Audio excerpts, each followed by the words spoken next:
Hello friends. तो इस lecture 2 है हमारा। तो इस लेक्चर 2 में हम लोग क्या देखने वाले हैं, हम लोग मेथड ऑफ रिड्यूसिंग एक्सेल। तो लेक्चर 1 यदि आप लोग नहीं देखे हैं तो प्लीज़ उसको देख कर आइए, क्योंकि उसमें ऑब्जेक्टिव ऑफ पावर सिस्टम हम लोग देखे थे। फिर उसके बाद ट्रांसमिशन लाइन में जो बेसिक्स पार्ट होती है वो हम लोगों ने देखा था। ठीक है, तो आप लोग प्लीज़ उसको देख कर आइए। Advantage of high transmission voltage, किस तरह एरिया कम लगता है, वॉल्यूम कम लगता है एज इंक्रीज वोल्टेज, तो वो सब चीज़ें आप लोग देख के आइए। लॉसेस कम होती है जब हाई वोल्टेज यूज करते हैं। तो बेसिक चीज़ आप लोग देख कर आइए। और लेक्चर 3 और 4 से हम लोग क्वेश्चन करना स्टार्ट करेंगे। मेडजी की वर्कबुक तो इसके सॉल्यूशन में प्रोवाइड कर दूंगा। तो टेलीग्राम लिंक आप लोग जानते हैं, तो वहाँ से आप लोग को डीपीपी जो होती है असाइनमेंट है आपको लेक्चर 3 और 4 के बाद प्रोवाइड की जाएगी। ठीक है, तो अब आते हैं जो लेक्चर हमारा जो है, इस लेक्चर में लेक्चर 2 में हम लोग किस तरह एक्सेल को घटाएं। और एक्सेल क्यों घटाएं, क्योंकि उससे हम लोगों को पावर जो पी मैक्स होती है, पावर ट्रांसफर होती है, वो इंक्रीज कर जाएगी। V S square upon XL होती है, तो एक्सेल हमारा जितना बढ़ेगा उतना ही पी मैक्स घट जाएगा। तो हम लोग क्या करेंगे, एक्सेल जितना कम होगा तो पी मैक्स बढ़ेगा। तो यही कोशिश करना है किस तरह हम लोग रिड्यूस कर सके एक्सेल को। क्लियर है कॉन्सेप्ट।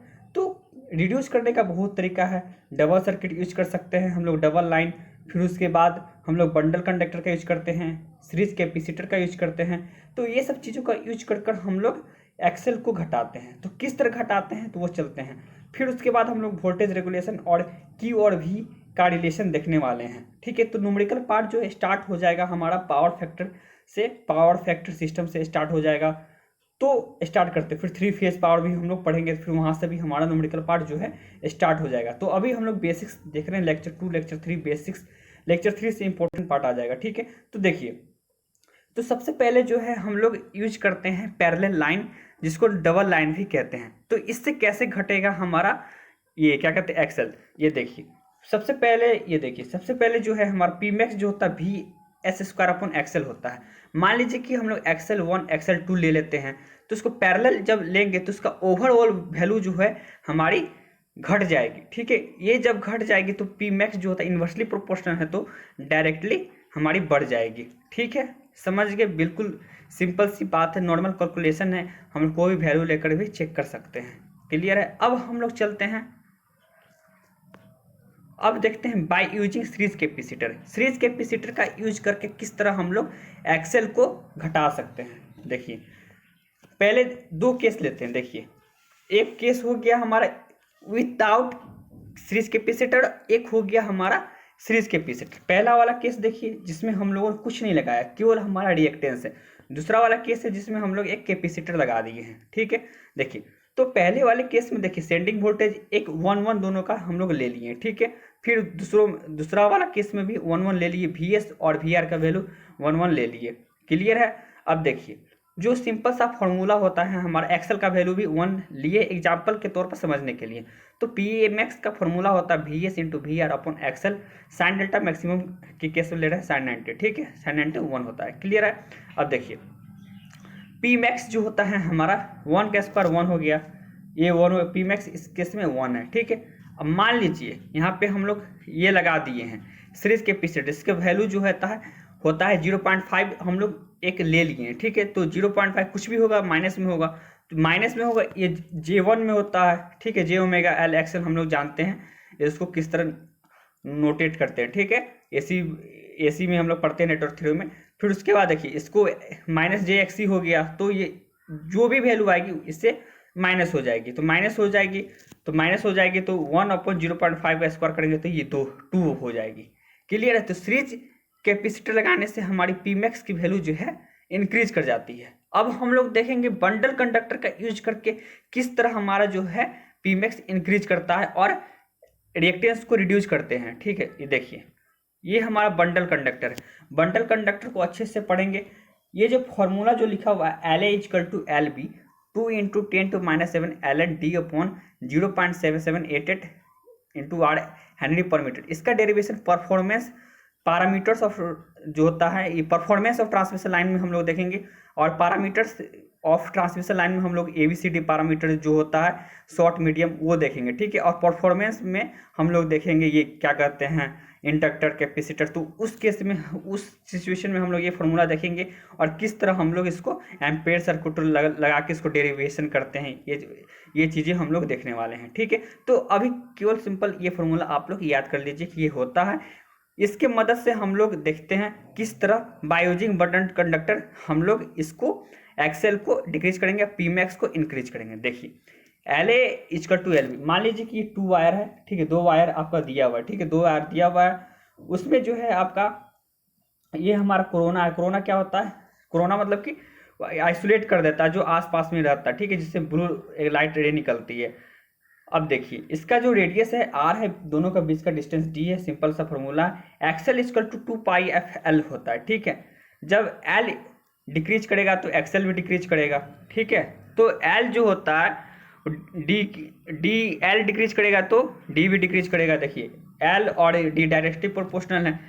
तो फिर उसके बाद ये देखिए, तो 0.7788 R है, तो D इंक्रीज करेगा, तो उसी प्रकार से D हमारा इंक्रीज करेगा। तो देखिए D इंक्रीज करेगा तो हमारा जो बंडल कंडक्टर इफेक्टिव रेडियस जो होता है कंडक्टर का वो इंक्रीज कर जाएगा, जिसके कारण से L और एक्सेल जो होता है हमारा, L और एक्सेल भी हमारा रिड्यूज कर जाएगा, ठीक है, जिसके कारण से पीमैक्स जो है हमारा इंक्रीज कर जाएगा, ठीक है। फिर से इसको दोबारा समझेंगे यदि क्लियर नहीं हुआ है तो, ठीक है। एक्सेल को मेन मकसद है हमारा एक्सेल को डिक्रीज करना। किसको डिक्रीज करना है? एक्सेल को डिक्रीज करना है, ठीक है। एक्सेल को डिक्रीज करेंगे तो पीमैक्स हमारा ये होगा। तो किस तरह हम लोग इंडक्टर को L की वैल्यू को डिक्रीज करें, ठीक है। L को डिक्रीज करने के लिए सबसे अच्छा है कि R की वैल्यू जो होती है उसको बढ़ा दिया जाए, ठीक है, तो आराम से L हमारा डिक्रीज कर जाएगा, ठीक है। तो यहाँ से हम लोग यहाँ पे 0.778 R को D है उसको इंक्रीज कर देंगे। D इंक्रीज करेंगे तो यूज ऑफ बंडल कंडक्टर। ये कैसे इंक्रीज होगा? तो बंडल कंडक्टर से इंक्रीज होगा, ठीक है। तो यहाँ पे कह रहे हैं जो बाय यूजिंग हम लोग बंडल कंडक्टर का यूज करके इफेक्टिव रेडियस जो होती है किसी भी कंडक्टर की उसको हम लोग इंक्रीज करते हैं। मान लीजिए कि वायर है, ठीक है, ये वायर है, तो उसको बंडल कंडक्टर का यूज करके हम लोग उस इफेक्टिव रेडियस जो होती है उसको इंक्रीज कर देते हैं, जिसके कारण से इंडक्टेंस और एक्सेल की वैल्यू जो होती है रिड्यूस कर जाती है और पीमैक्स की वैल्यू जो होती है इंक्रीज कर जाती है, ठीक है। ये जो डेरिवेशन है हम लोग फॉर्मूला जो है हम लोग देखेंगे परफॉर्मेंस ऑफ ट्रांसमिशन लाइन में, ठीक है। लोड एंगल इसका कुछ ज़्यादा यूज नहीं है, यह एक प्रैक्टिकल केस में होता है, ठीक है। प्रैक्टिकल केस मतलब कि कह सकते हैं PR equal to P max sine delta होता है। तो देखिए एक्टिव पावर का जो डिमांड होता है किसी भी चीज़ का वो चेंज होते रहता है, ठीक है, वह वेरिएबल पैरामीटर होता है, वह आपका जो है चेंज होते रहता है। इसका जो मैक्सिमम वैल्यू जो होता है 55 डिग्री होता है। कितना होता है? 55 डिग्री होता है। वहाँ पे उसका स्टेबिलिटी हम लोग पढ़ेंगे, पावर सिस्टम स्टेबिलिटी, तो वहाँ पे इसको अच्छे से देखेंगे, ठीक है। तो जनरली हम लोग 0 से 45 डिग्री ही हम लोग ऑपरेशन में लेते हैं, ठीक है।